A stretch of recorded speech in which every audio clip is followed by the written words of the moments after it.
Hey guys, this is DK and here is Redmi's latest phone, Redmi K50 Gaming. I am very excited for unbox this phone, so let's get started. Open the box and there is nothing really special compared to the other Redmi's phone.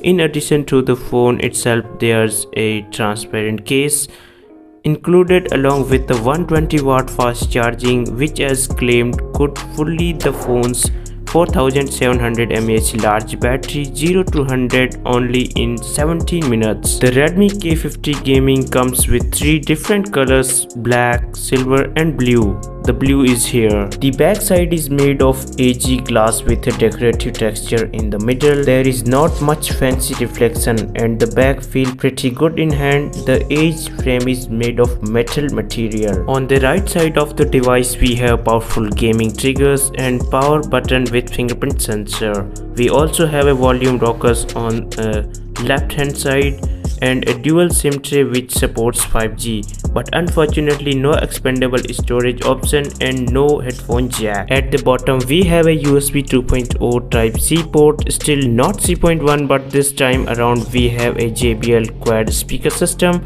It is made up of 2 main speakers, one at the top and one at the bottom, and the speaker location is gaming friendly, which makes sure that sound would not be blocked when playing games. At the top of the display we have a 20 megapixel selfie camera, and this is 6.67 inches OLED display, which is of course full HD plus panel and supports 1 billion colors in HDR10+. The display comes with 1300 nits peak brightness, 120Hz higher refresh rate and 480Hz touch sampling rate. The Redmi K50 Gaming comes with Snapdragon 8 Gen 1 powerful processor, LPDDR5X RAM and UFS 3.1 storage.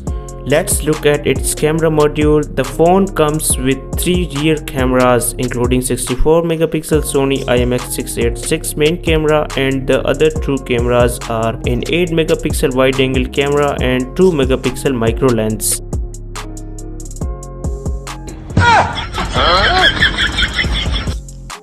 So that's it for today guys. Make sure to subscribe this channel.